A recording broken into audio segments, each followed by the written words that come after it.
Information, misinformation, disinformation, and data. We might not know what to call it, but we certainly are drowning in it. Roger Spitz, international best-selling author and futurist.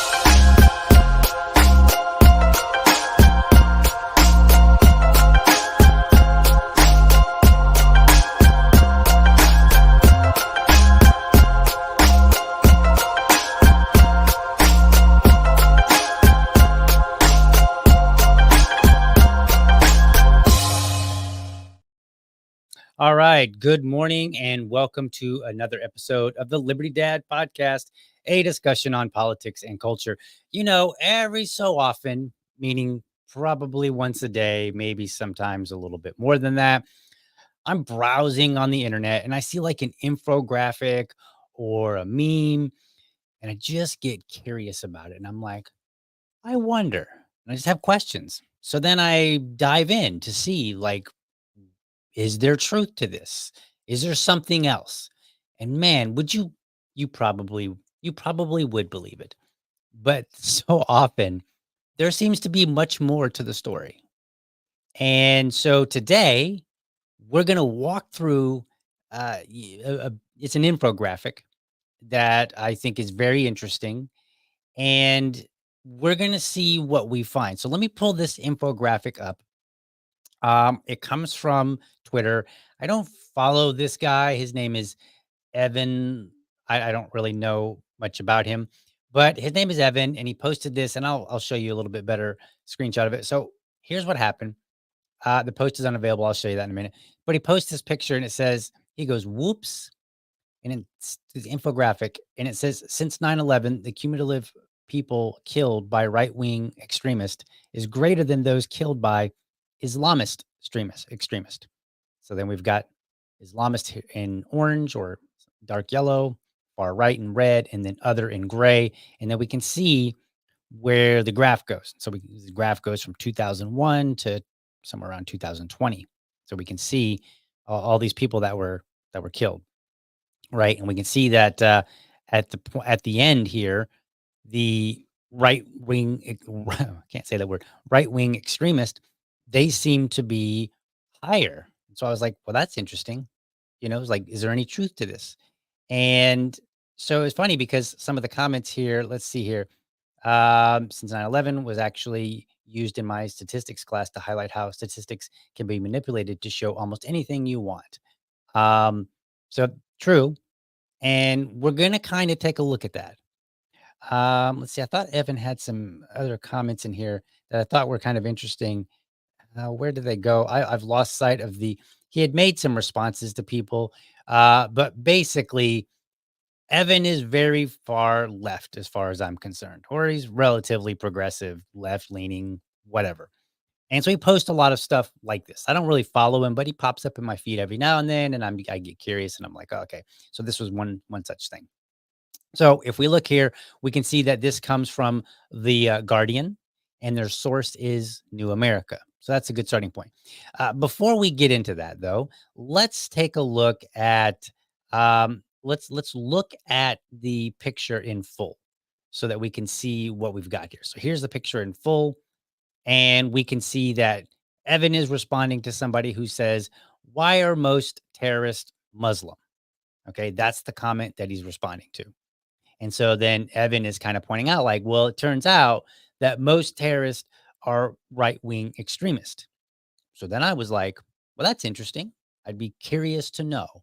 And then they use the marker of 9/11 as like a starting point.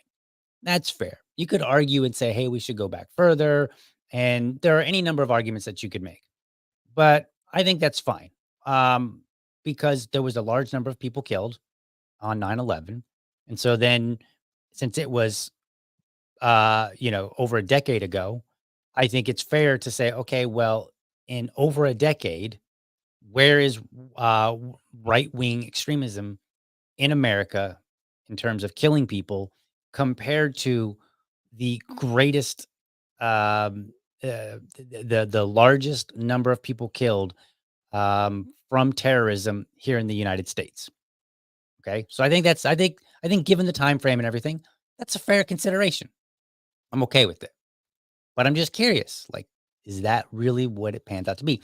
So we go back over and let's take a look at the Guardian article. We're going to start there. All right. Because we want to look at source information. I'm kind of going to show you just how I evaluate stuff. So the first thing was to find out, okay, this is from the Guardian and their source is New America. So I found the Guardian article and it's titled Far Right Terror Poses Greater Threat to US Than Islamist Extremism Post 9/11. This article was written in 2021. Okay. It was written September 2021. So let's go through it a little bit here and let me zoom in so that you can read right along with me. And I don't know if I'll read the whole thing, but we want to get a sense of what's happening in this article. So Donald Trump's presidency was bookended with two of the ugliest outbursts of white nationalist violence in 21st century America, the 2017 far-right rally in Charlottesville and the 2021 storming of the US Capitol by his extremist supporters to sabotage the election results. Now, look, right off the bat, I think there's an issue here with this. They're basically putting in the same category the Charlottesville rally, riot, whatever, and the US Capitol. But the problem is the people that attended those were, I think, at least the people highlighted were entirely different. Like when you go back and you look at the far right rally, there were actual white supremacists. And when I say actual white supremacists that attended Charlottesville, I mean people that would say, I am a white supremacist. Don't clip that, anybody. But like somebody would say that. They would acknowledge that they were a white supremacist. So this is not somebody just making it up and going, "Oh, you're just a white supremacist because you disagree with me on this topic." It's not that. However, that is the case for the US Capitol for January 6th, 2021. Okay, that is the case with that. Most of the like those people were unarmed. They weren't going in there chanting any crazy slogans about, you will not replace us or any of this other crazy nonsense, right? They were there and they were like, look, we think some malfeasance is going on in our government as it relates to the votes, and we demand, all these things because we want assurances that no malfeasance is happening, but we believe it is. Okay. So there's two different groups, but whatever. We're gonna go with it. All right. Because there's a bigger picture here. Promise you. Right wing apologists like to downplay these lethal events or dismiss them as aberrations, but experts warn this is a form of terrorism that's not only entrenched but has ballooned to become the biggest domestic security threat in the US. Now look, when when it says experts, I'm like, which experts? Who specifically? The government? Well, the government has a vested interest in determining that there are security threats, and they love to hide behind it. Oh, this is a national security issue. We can't talk about it. It's a national security issue. You got to come with us, right? Like they love hiding behind that. The two biggest things that the government loves to hide behind are national security threats, right? That's one of them, and then the other one is when they're talking about um, uh, uh, federally being able to deal with things across state lines. Um, why am I drawing a blank on that? I don't know. It's too early in the morning. I shouldn't be doing podcasts this early in the morning, but it is what it is. So, but they love those two things. Commerce. I'm drawing a blank on it, but I'm almost there. I'm almost there, and I'll think about it and I'll remember it here in just a moment. Interstate commerce. That's what I was looking for. So they love to hide behind interstate commerce and national security. Like that's for those two things are like the federal government's big, those are their ace in the hole. Whenever they need, they're like, oh, one of those two or both. All right. So anyway, I'm trying not to interrupt on this article. All right. In the 20 years since 9/11, far-right extremists killed more people in the US than did American-based Islamist fundamentalists. Okay. So automatically, this is kind of different than what we just read. So let's take a look at it really quickly because that's not really what was presented from that graphic. So let's cut back over to that. And it says since 9/11, the cumulative people killed by right wing extremists is greater than those killed by Islamist extremists. So the presentation here is already off because the Guardian, and this source is from the Guardian. We'll see the graphic as we go down through the article. As we just read, they're talking about US based Islamist, right? But that's not what it says on the graphic. The graphic kind of misleads and suggests that all Islamist extremism is, is less. And it says people killed. It doesn't say US citizens. It says people killed by right wing extremists. And generally speaking, when we talk about right wing extremism, it's generally in the United States. Sometimes you talk about it like in the context of like what's going on in Great Britain and maybe Europe and stuff like that. But as a rule of thumb, for U.S. news or when we're talking about U.S. things, right wing extremism is meant to be, it is a term that's used specifically for people here in the U.S. Whereas Islamist terrorism, extremism is not, like, unless you specify, which the Guardian does. They specify very clearly there by saying, where is it here? Where did it go? I lost it. Yeah, American-based Islamist fundamentalist. Okay, so now we know that there's a little bit of misleading in the title of that graphic. All right, so let's continue on.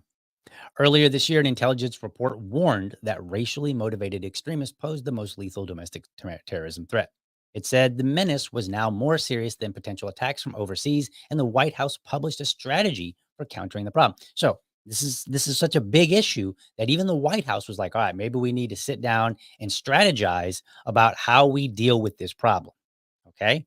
So this is important because now the government is thinking about how they need to take care of this. So we go down. FBI Director Christopher Wray told Congress that the 6th January insurrection wasn't an isolated event, and the quote, the problem of domestic terrorism has been metastasizing across the country for a number of years, end quote. Wray added that the white supremacists comprise, quote, the biggest chunk of our domestic terrorism portfolio overall, and, quote, have been responsible for the most lethal attacks over the last decade. Okay, so they're saying like white supremacists, this is a big problem. It's just blowing up, right? And when government sees something like that, you know what they want to do? Something, right? Like you hear it. Why isn't somebody doing something? Somebody got to do something, right? We need some action, right? So we need to confront this. So it sounds serious, all right? But warnings of right-wing extremism have long been minimized. Attention or resources were overwhelmingly channeled into stopping al-Qaeda or later ISIS, sending in terrorists from abroad, or inspiring radical sympathizers within the U.S. to attack the homeland. Now, let's be clear. That's a government issue, okay?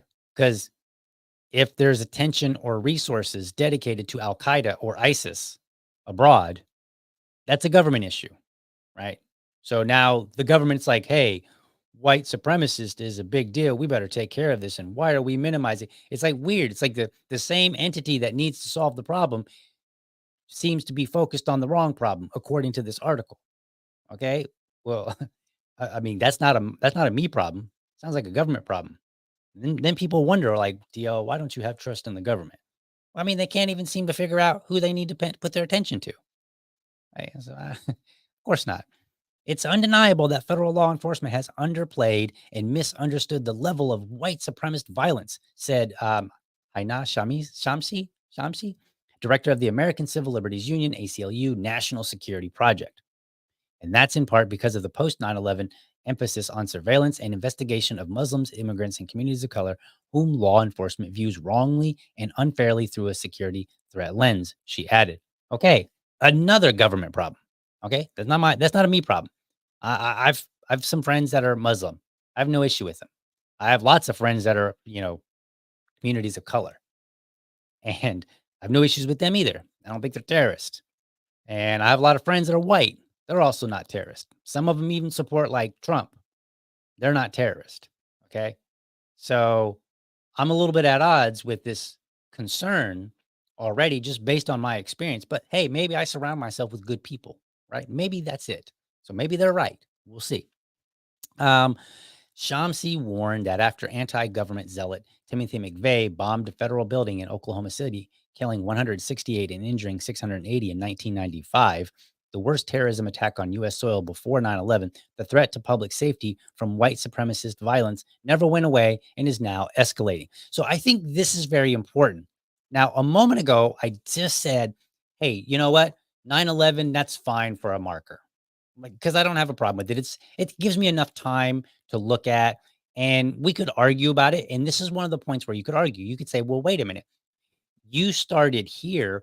Why didn't you start back there? Since we're referencing it, right? We're acknowledging that this is right wing extremism or some form of extremism, domestic terrorism that has killed people. Yet we excluded it from the data. So 168 people were killed prior to 9/11. Okay. And yet this is, and so, and I think this is important to consider because if they're saying, hey, it's on the rise, well, the first question you should always ask in response to a comment like that is compared to what? Compared to when? Now, and again, we could spend time arguing about when we should start the date. What date should we start? Should we include this? Should we not include this? But I'm not gonna do that because that would just I think it'd be boring. I don't think it'd be very fruitful, at least for this particular podcast and what I'm trying to highlight today. But it is something that we could do. This is another reason why I encourage people to go and read and spend a little bit of time just digging in and seeing what you find. You'd be amazed at what you learn. Okay. So we're gonna set that aside. It's okay. It's not okay that it happened, but it's in terms of it's not being included, it's okay. Many government and non-government experts study the phenomenon of domestic terrorism, reviewing deliberate threats or acts of violence in the US driven by ideological goals that intimidate society. It's very interesting. We're going to find out. We're going to look at that. So here we go.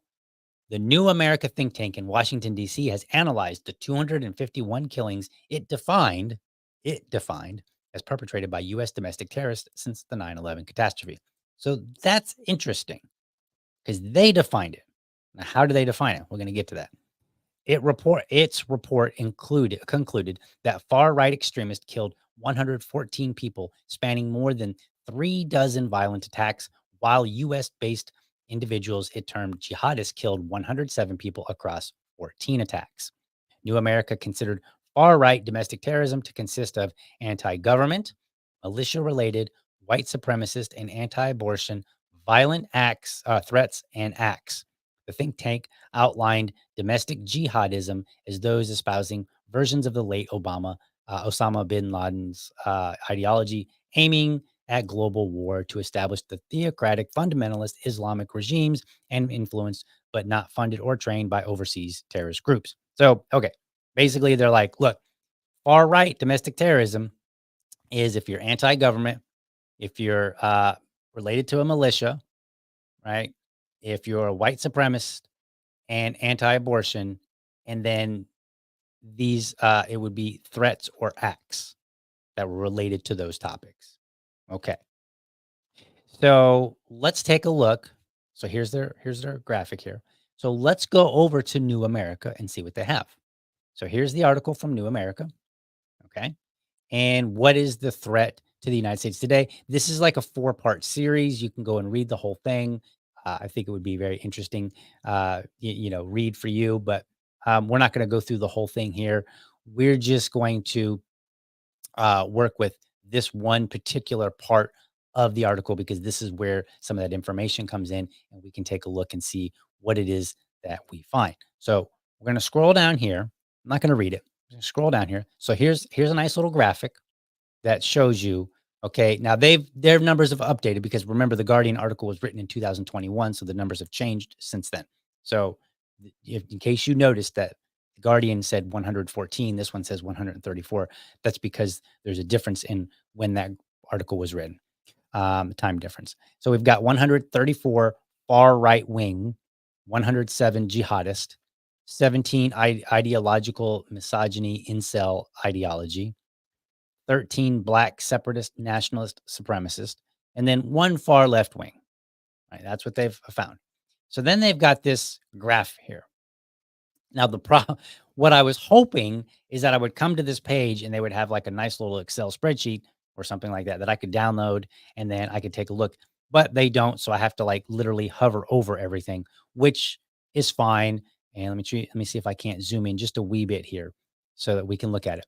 So this first one, the very top one, this is the most recent. So what we do is we've got it going from 2002 all the way to 2024, and then on the bottom, and then on the left here, cumulative victims killed. So it goes all the way up to how many. So that what they're doing is they're basically saying, all right, you had this many killed, and then add that to this many, to this many, to this many, and look at the cumulative numbers. And we see that it looks like one of the biggest jihadist events was the Orlando nightclub shooting.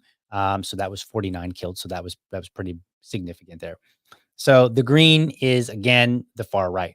So we're going to take a look at this, and then we're going to dig in a little bit. So this first one here, this one was the 2023 Plainfield stabbing. On October 14, 2023, police responded to an assault call in Plainfield, Illinois. At the scene, they found two victims with multiple stab wounds, a woman, Hanan Shaheen, and her 6-year-old son, Wadia, who did not survive. They also found and arrested Joseph Zuba, a 71-year-old man who was also Shaheen's landlord. Okay, so that's the situation there. So first and foremost, is this domestic terrorism? That's one of the questions that we want to ask ourselves. So what does it mean to be what does domestic terrorism mean? Well, the FBI gives us a definition that we can operate with. So let's go ahead and pull up the FBI's definition here really quickly. So there's the FBI's definition, and it says under domestic terrorism, it says violent criminal acts committed by individuals and or groups to further ideological goals stemming from domestic influences such as those of political, religious, social, racial, or environmental nature.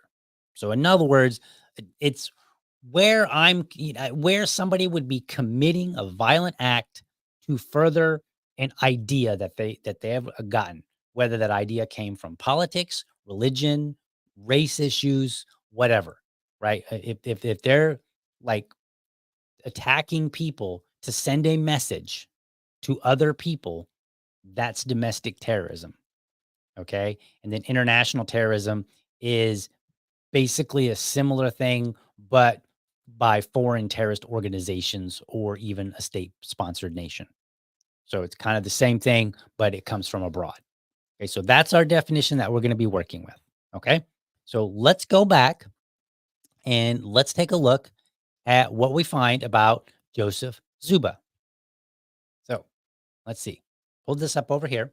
So this is an article from ABC 7 Eyewitness News. Landlord Joseph Zuba charged with Plainfield hate crime stabbing of boy mother pleads not guilty. Okay, so we go down here. Here he is. He's a white dude. Okay, so maybe he is a right wing extremist. They tend to be white. So we go down here and we look and we find. Let's see here.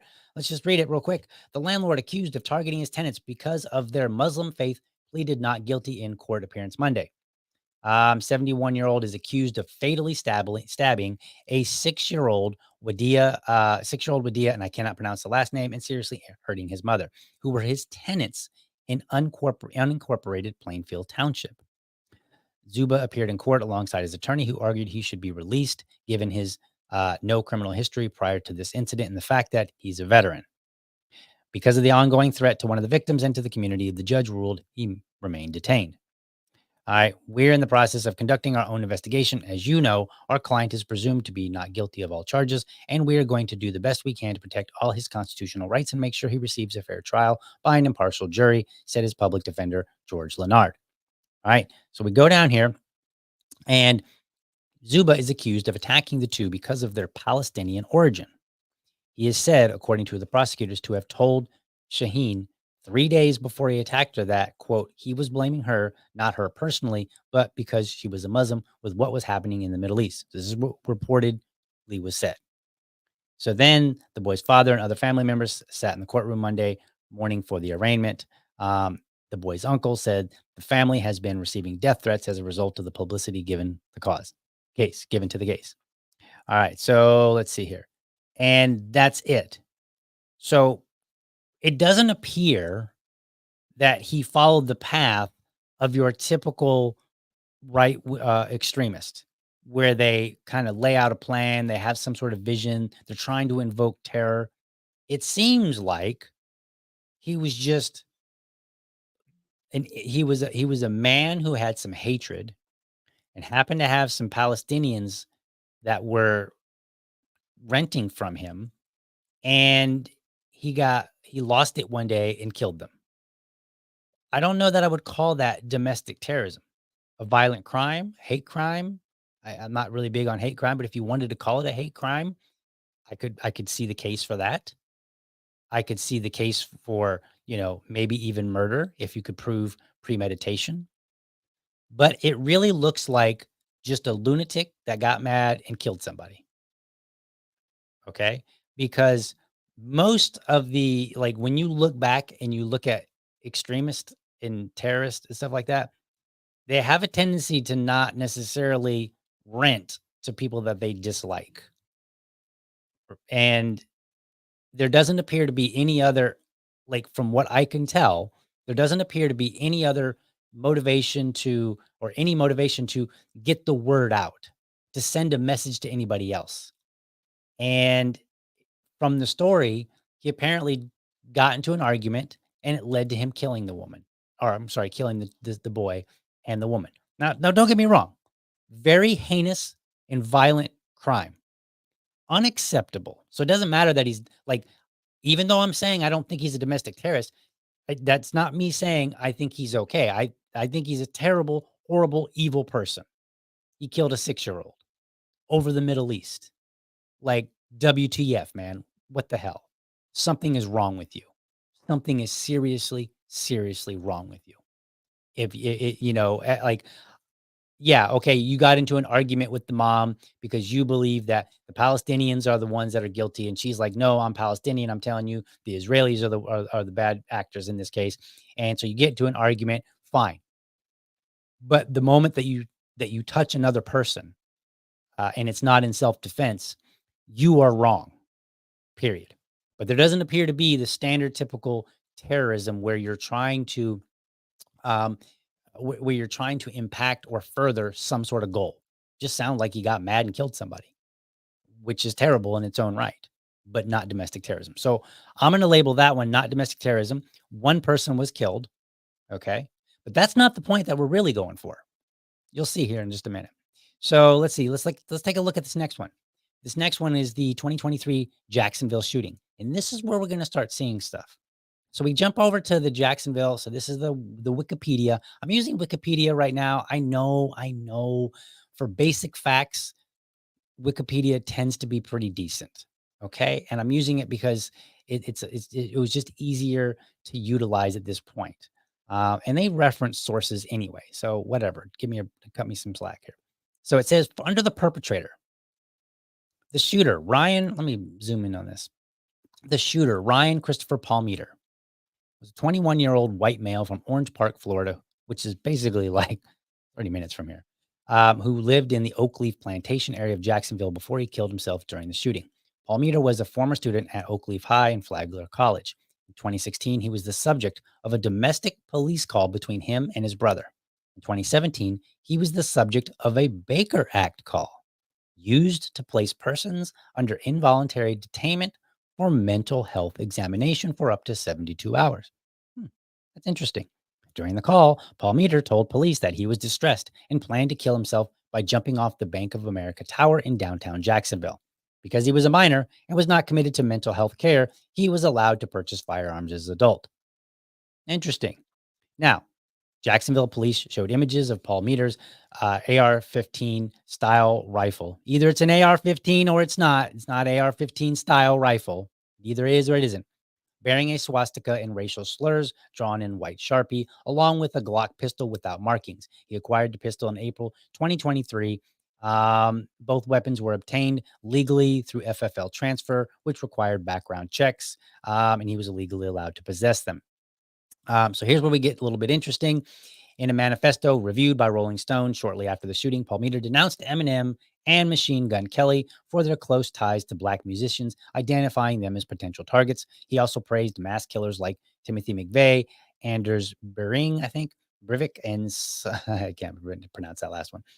In 2020, in January 24, the Jacksonville Sheriff's Office released a manifesto written by Palmito titled "A White Boy Summer to Remember." Besides referencing the aforementioned mass murderers, he also extensively wrote about Brenton Tarrant, calling him a main inspiration. He also referenced far-right memes and literature, such as the Turner Diaries. So, domestic terrorism? Yes, totally. Domestic, and this kid went into a Dollar General to kill black people. That was his whole purpose. And he went in and he killed 3 black people, right? And then he killed himself. But I'm gonna say this is why is this domestic terrorism?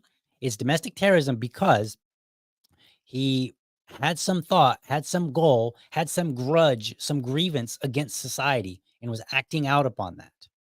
Right? This wasn't just like he got mad and killed whoever happened to be with. So, yes, domestic terrorism, and he killed 3 people. And the important part, which we're going to see, is that he had existing mental health, or there is evidence of existing mental health issues. That's important. All right, let's go back. We're not going to go through all these, but we're going to go through a few. All right, 2023 Texas mall shooting. Okay, so this is Mauricio Garcia. So let's take a look at Mauricio. All right, so he killed. What did he kill? He killed 8 people in Texas. All right. Garcia, let's see. Where do I want to read here? We'll try not to read everything. All right. Garcia had no criminal history. Shortly after graduating Bryan Adams High School in Casa View, Garcia was then enlisted in the U.S. Army in June of 2008, but he never completed basic training. He was terminated after 3 months due to mental health concerns. Huh. That's interesting. The Army terminate him after 3 months. Now, let me tell you something about basic training. It's 2 months. So apparently it's and without digging in, just based on my understanding of basic training, he should have graduated in 2 months. He was there for 3 months and never finished basic training. So it seems like they were holding on to him, trying to figure out, okay, can we rehab this guy? Is there some way that we can turn him into a functional soldier? And they eventually determined, no, there is not. So he was released because of mental health concerns in 2008. It's important, right? I'm not going to say you had pre-existing mental health issues if you went to trial and said, "Oh, I'm pleading insanity because I'm crazy." I'm not doing that. So I want to look for evidence prior to that. And this was in 2008, and it was the U.S. Army. They said, "Nah, bro, Section 8, right on out of here." All right. So he killed 8 people, mental health issues. Let's go on and see what else we find. All right, 2022, Buffalo, New York market shooting, 10 killed, 3 wounded. So let's go to that one. All right.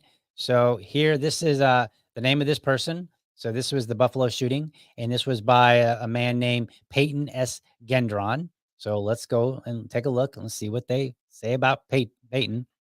All right. White male, was 18 years old at the time of the shooting. He had traveled 3.5 hours to the supermarket from his hometown, about 200 miles away.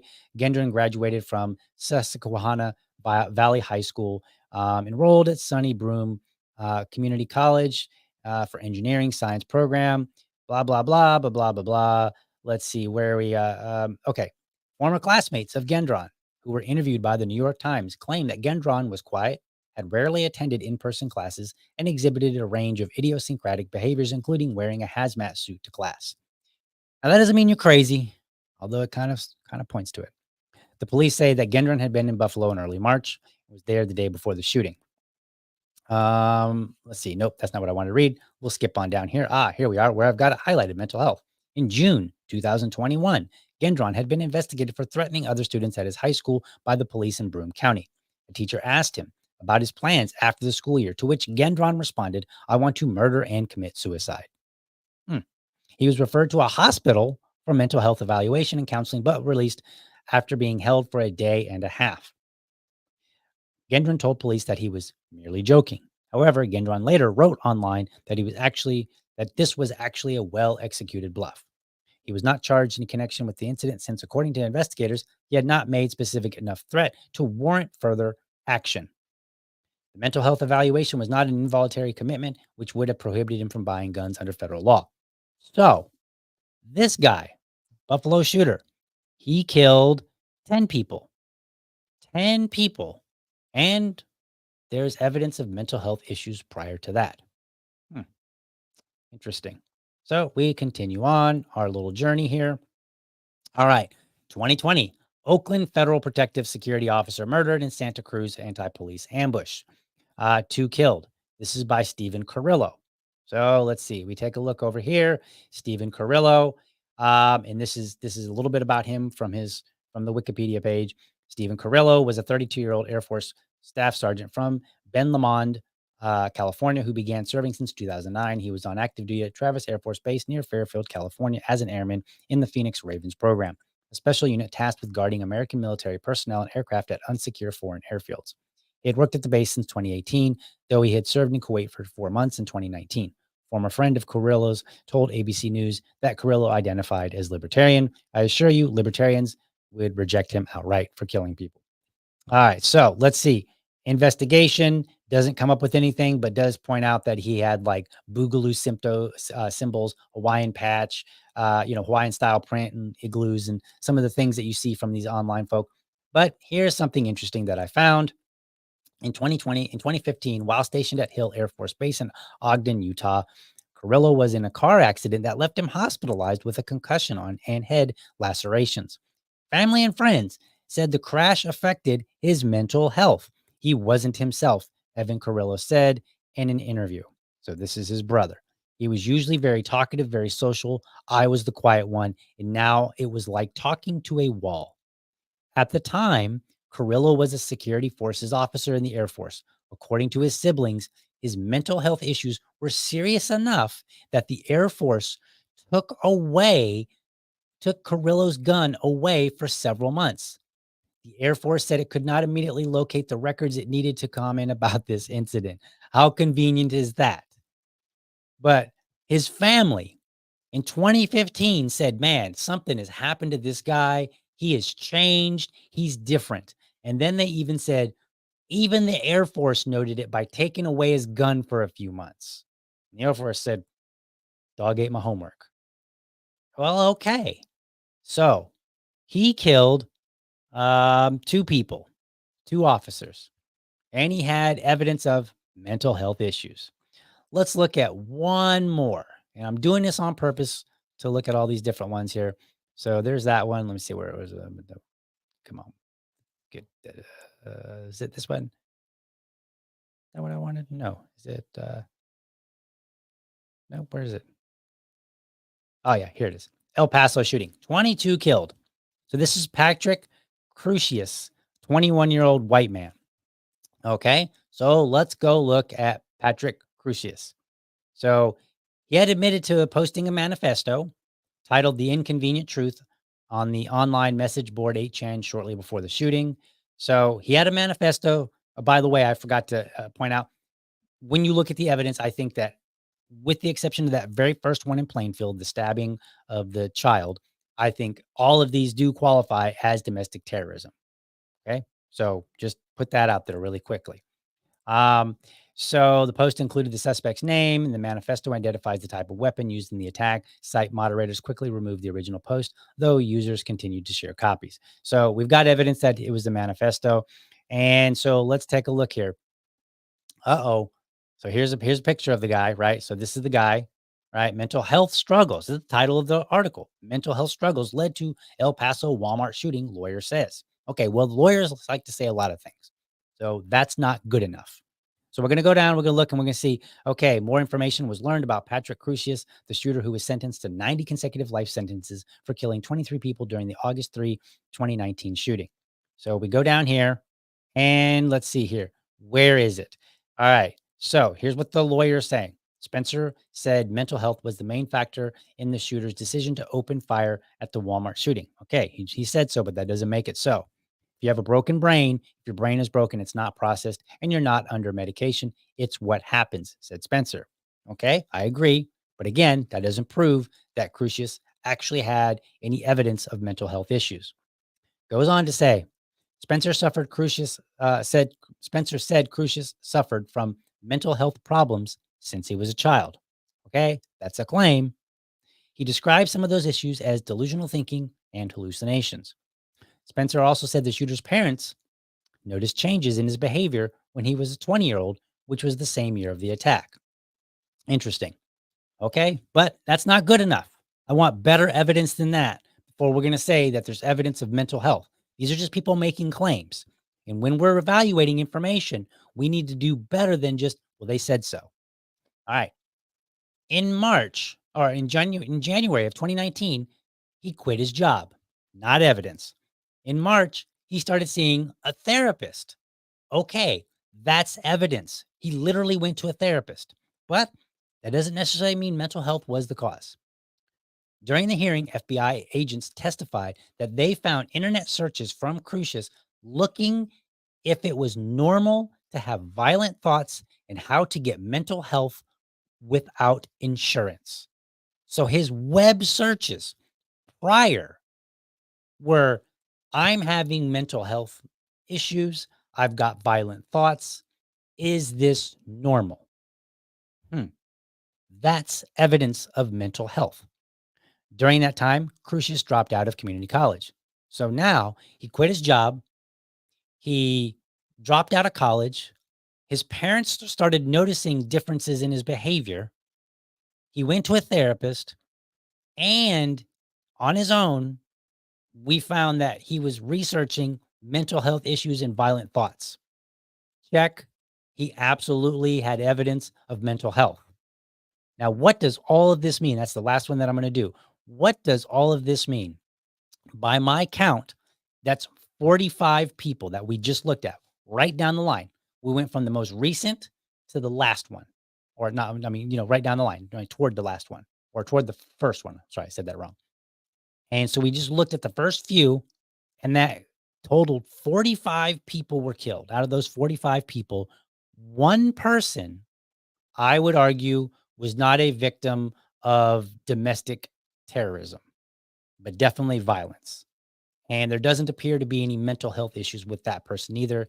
Maybe he was just a psycho. Although, to be honest, I think if you kill a 6-year-old, you have mental health issues. So, but the rest of them, they definitely had evidence of mental health, evidence prior, not a lawyer coming up with some clever way to say, oh, my client has, he's not guilty because he's insane. He didn't know what he was doing. We're not talking about that kind of evidence. We're talking about evidence prior that normal people would say, yeah, maybe you do have some mental health issues. And every one of them had it. 45 out of 134. That is a good 1/3 of all of those killings were related to mental health issues. Yet, The Guardian, let's put that back up on the screen real quick. Let's just take a look at how The Guardian titled this. Okay, where we are. All right, let's move some things around. Boom. Far-right terror poses bigger threat to U.S. than Islamist extremists post 9/11.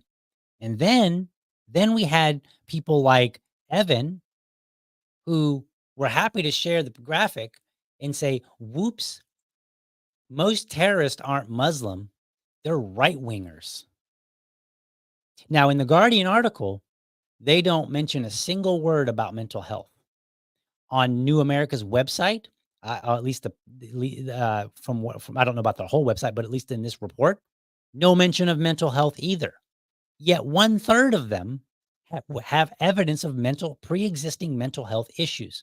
Some of them have been committed, at least in some way, they've been Baker acted, or they've been, committed to go to see a therapist or whatever, had their guns taken away.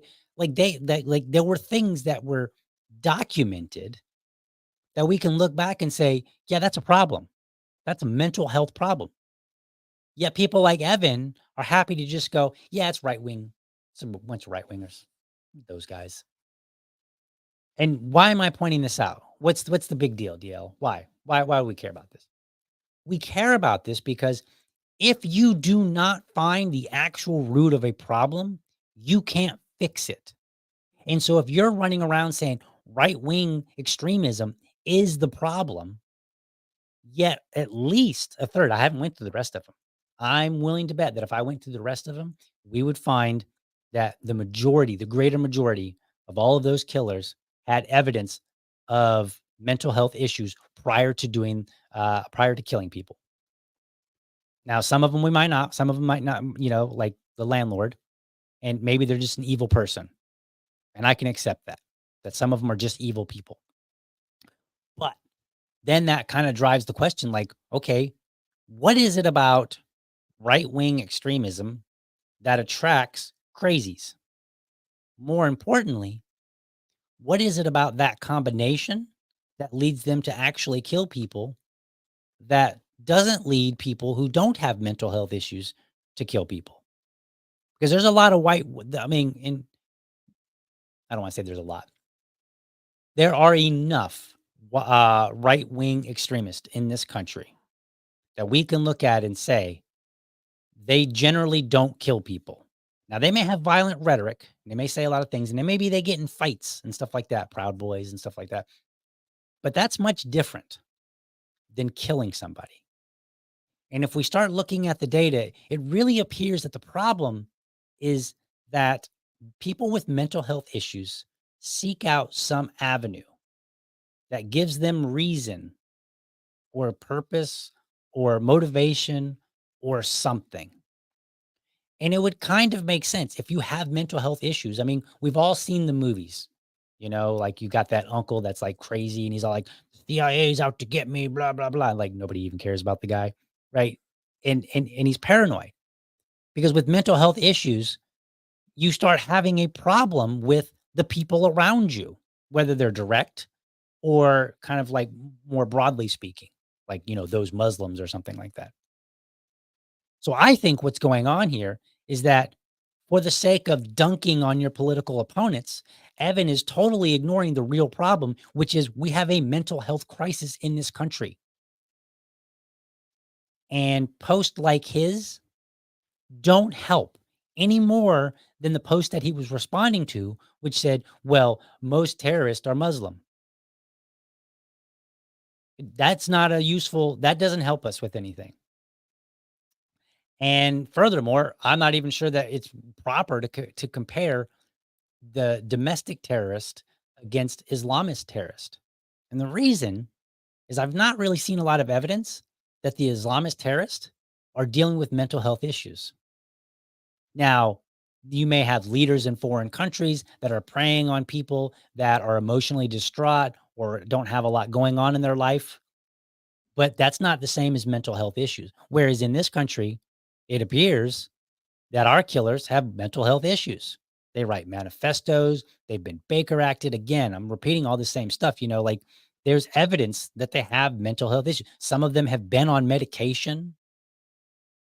And that is, that I think is what we need to discuss. That's what we need to have a conversation about. What's going on with the mental health? How do we fix it? Because maybe the real answer is that once we resolve mental health issues, a lot of these killings in the US would go down. And you don't have to worry about, oh, right wing extremism, hate speech, you said this, stochastic terrorism, all these clever phrases to ignore the elephant in the room, mental health. By the way, I just want to point out that when I was looking at that chart and going through, Um, I did not see, Audrey Hale. Remember Audrey Hale? That was the Nashville school shooting, and she killed, How many was it? She killed 3 9-year-old children and 3 adults. She killed 6 people. And, like, the rest of them, you can probably find at least snippets of their manifesto. The public practically begged to get Audrey Hale's, manifesto released, and then I think it was Steven Crowder who managed to break the story on, like, "Hey, here's a copy of it," right? And it had all kind of scribblings, and that would have been domestic terrorism. Because it would have followed the same line of thinking. Like, hey, I have a grievance against society. I want to punish them and send a message, right? Like, that's my simple version of what domestic terrorism is, right? Like, you're trying to send a message to a group. And even if that means you kill yourself or you don't kill yourself, whatever the case, right? So, but they didn't mention her. I thought that was interesting. They're all worked up about right wing extremism, but they didn't even bother to include Audrey Hale in there. That was 6 people. Those 6 people not matter, New America? Evan, do those 6 people not matter? Evan wouldn't know because he probably didn't look into the data. Most people don't. They look at a chart and they go, "Oh, wow, that's bad." And then if it aligns with their political ideology, then they promote it and they go, "Ha, ha, ha," and it becomes a dunk for likes and retweets and whatever else. And what we need to start doing, if we really actually care about this, is start looking and saying, "What is happening?" Because right-wing extremism has been around forever. So has left-wing extremism. And people have went out and killed in the name of their extremist views. This is not new. And if it's on the rise, then we have to ask ourselves, what is it about society that's creating a rise in it? And I think the answer is right in front of our noses and we're ignoring it. Mental health. All right, let's check out some comments here real quick and then we're going to close the show. Let's see what we've got here. Um, when people deliberately misuse statistics, it implies that they know they are lying. I agree. I think it does. I think it. I think, but I think a lot of people are duped because they don't bother to look deeply into it, and that's what I did.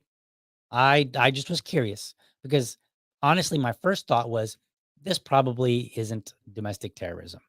You know, like it probably you probably would be it's probably an unfair designation. And then as I went through, I was like, no, no, I agree with calling it domestic terrorism.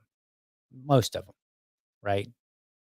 Most of the ones that I looked at. I looked at, let's see, one, two, three, four, five, six. I looked at like 6 of them, and out of 6, I said one I don't believe was domestic terrorism. There doesn't appear to be any major grievance, nor does he appear to be trying to send a signal to anyone. He just killed people.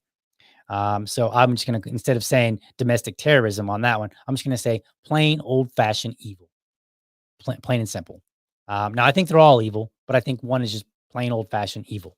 And I think the rest of them, I think they have roots in mental health issues. So you are correct, Keith. People do abuse statistics all the time. In this case, I think it's a combination. I think New America has abused it by leaving out the fact that mental health is a prominent issue among all the killers. The Guardian, they did the same thing. Nobody mentions it. Nobody suggests that, hey, maybe mental health is the real issue and that right wing extremism is just a vehicle for that mental health issue. Maybe that's just a vehicle for expressing their the violent thoughts that they're having. And if there was no right wing extremism, they would just latch on to something else, but we would still have the same problem. You have met people that have mental health issues killing other people. That's the problem. They're killing people. Why? They have mental health issues. Let's deal with the mental health issues. Let's resolve that instead of trying to dunk on our political opponents, Evan. All right, folks. Thank you so much for watching. Hope you enjoyed the show and found it informative and inspiring. Be sure to catch me Monday through Friday, 7:30 a.m. Eastern, for an informed discussion on politics and culture. Make sure you're subscribed to my YouTube channel, or if you prefer, my Rumble channel. You can go to youtube.libertydad.com or rumble.libertydad.com. While you're there, let me know how I'm doing by leaving me a comment. Last but not least, I want you to remember, if you're a champion of liberty, your business is people and your product is liberty. I want you to have a great week. Catch you next time. But for now,